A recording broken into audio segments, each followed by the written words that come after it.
Every Friday, my husband came home late. Always the same excuse. Work ran long, babe. He'd walk through the door, head straight for the shower before even saying hello to me, and every now and then I'd catch a perfume on his collar that definitely wasn't mine. One night, I stood on my balcony instead of going to bed, and I watched his boss's car pull up outside our house. Then I saw the kiss. Hey y'all, before I start, I need you to really sit with this one, because what I saw that night still gives me chills when I think about it. For 3 years, I believed I had the perfect marriage. My husband was hardworking, respectful, the kind of man people said I was lucky to have. Every single Friday, though, he'd come home late, always with the same explanation. Work ran long, his boss needed him to stay back. I trusted him, I made sure dinner was warm. I never once thought to question it, because that's what you do when you love someone, you give them the benefit of the doubt. But one night, something in me refused to just wait quietly on the couch like I always did. Something told me to go out to the balcony instead, and that decision changed everything. If you've ever felt that quiet voice in your gut telling you something isn't right, stay with me till the end because this story is proof that your intuition is never wrong. Before we go any further, if you're new here, go ahead and hit that subscribe button because trust me, you do not want to miss how this story ends. Now let me take you back to where it all began. I met my husband almost 5 years ago. He was charming in that quiet, steady way, not loud, not flashy, just present. He remembered small details about me. He showed up on time. He made me feel like I was the only woman in any room he walked into. We dated for 2 years before he proposed, and when he got down on one knee, I remember thinking, finally, this is my person.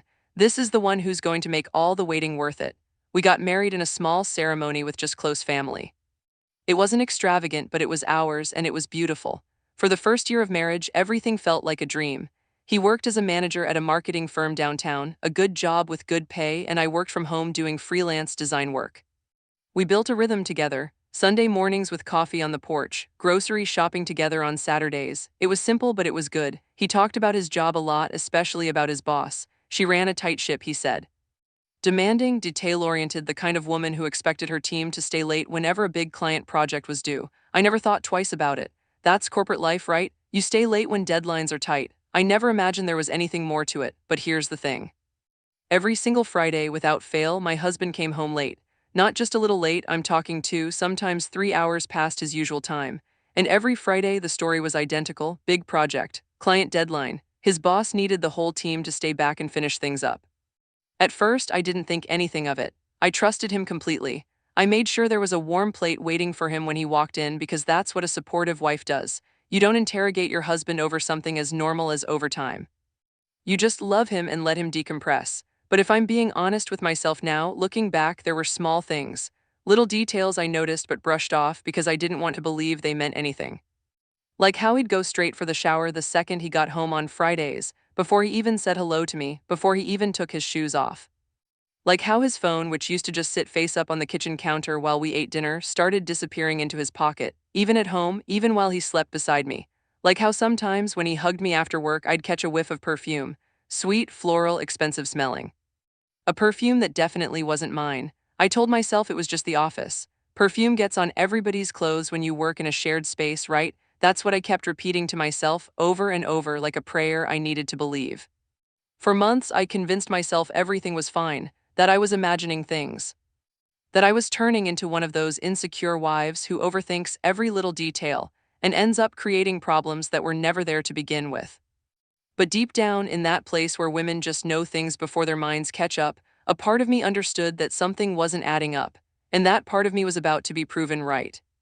It started with small cracks, the kind you don't notice until you look back and realize they were there all along. His phone had always been open between us, no passwords, nothing hidden. Then one day, I picked it up to check the time and there was a passcode. When I asked him about it, he laughed it off, said the company was tightening security because of client data, said it was just a work thing. I believed him because why wouldn't I? Around that same time, I started noticing his mood shift on Friday mornings. He'd get dressed a little more carefully than usual, a little more cologne, a crisper shirt. When I asked if something special was happening at work, he'd just shrug and say there was a meeting with a client. Nothing unusual, he said, just business as usual. I remember calling my sister one evening, just venting, not even accusing him of anything, just talking through this strange feeling that had settled in my chest. She listened for a while and then she said something that stuck with me. She said, sometimes our gut knows before our mind is ready to accept it. Trust that feeling. Don't ignore it just because it's inconvenient. I brushed her words off at first, told her I was probably just being paranoid, that marriage requires trust, and I wasn't about to let a feeling ruin something good. But that conversation planted a seed, and once a seed like that is planted, it doesn't just disappear. It grows whether you want it to or not. A few weeks later, I found a receipt in his jacket pocket while doing laundry.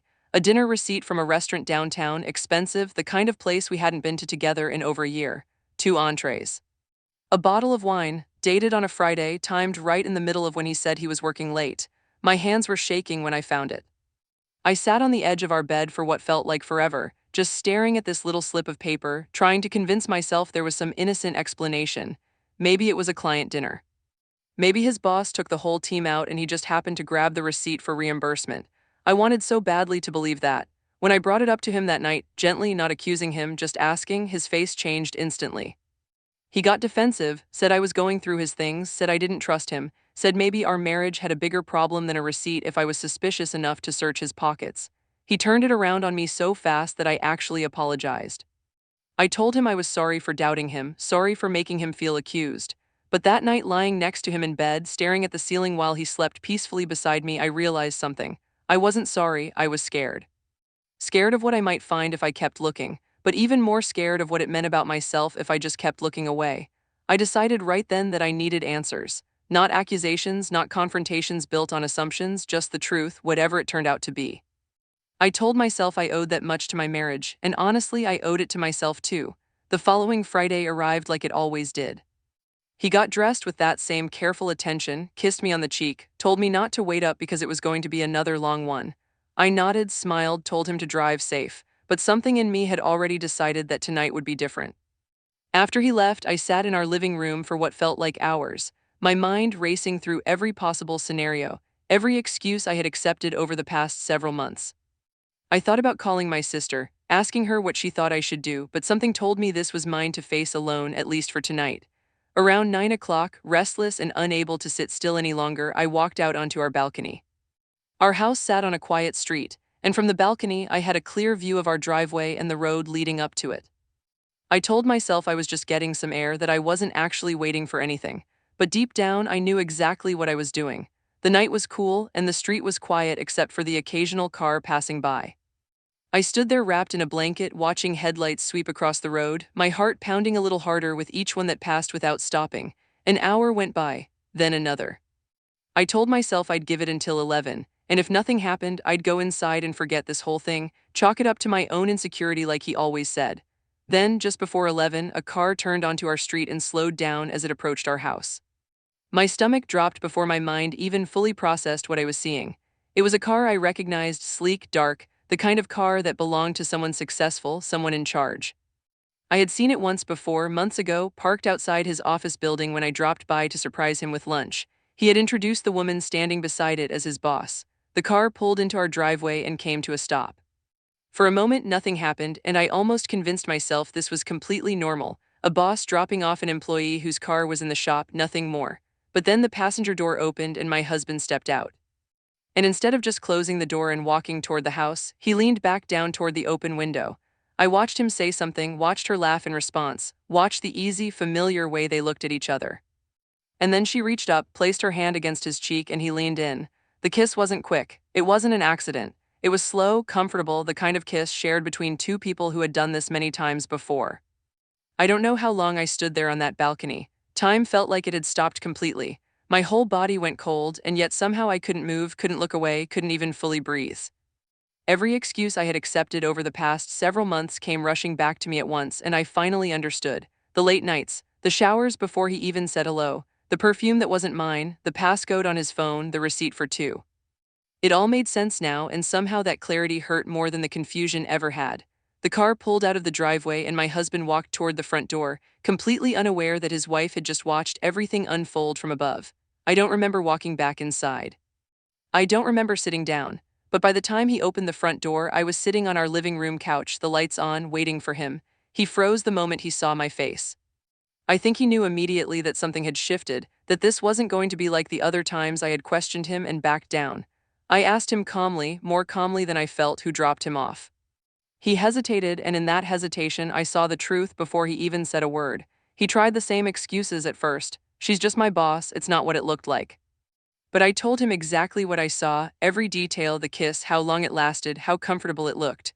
And slowly, the walls he had built for months began to crumble. He admitted it had been going on for almost 8 months. It started, he said, as innocent after-work drinks with colleagues, then just the two of them staying late working on projects, then dinners that turned into something neither of them meant to happen but didn't stop either.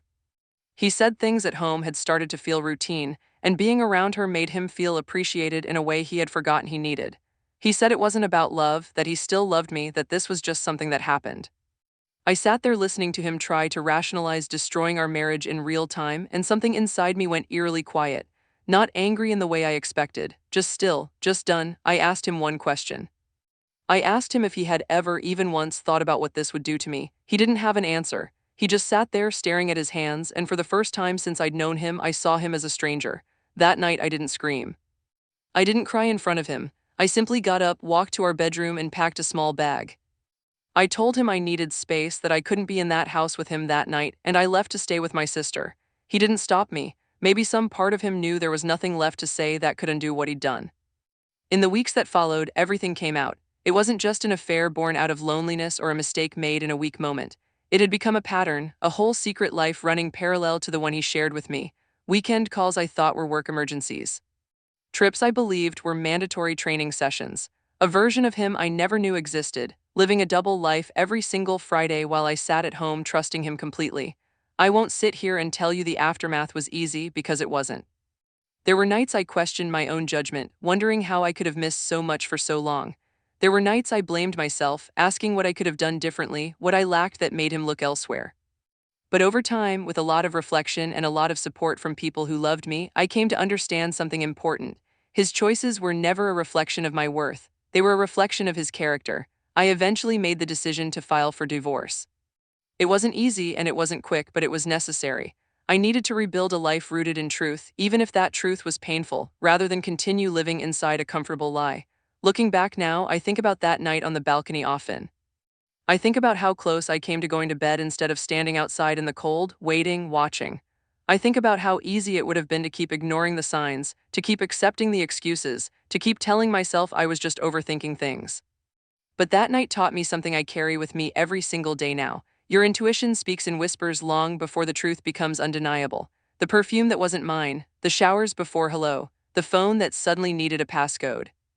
Every single one of those whispers was trying to tell me something, and I almost silenced them all in the name of trust. I share this story not for sympathy, but because I know I'm not the only woman who has felt that quiet unease and talked herself out of trusting it. If you've ever felt that same whisper in your gut telling you something isn't right, please don't ignore it the way I almost did. Trust yourself. You deserve the truth even when the truth is hard to face. If this story touched you in any way, I want you to know you're not alone in this. Drop a comment and let me know your thoughts. Share this with someone who needs to hear it today. And if you haven't already, subscribe for more real stories like this one. There's more to come, and trust me, you won't want to miss what's next. Take care of yourselves and always, always trust your gut.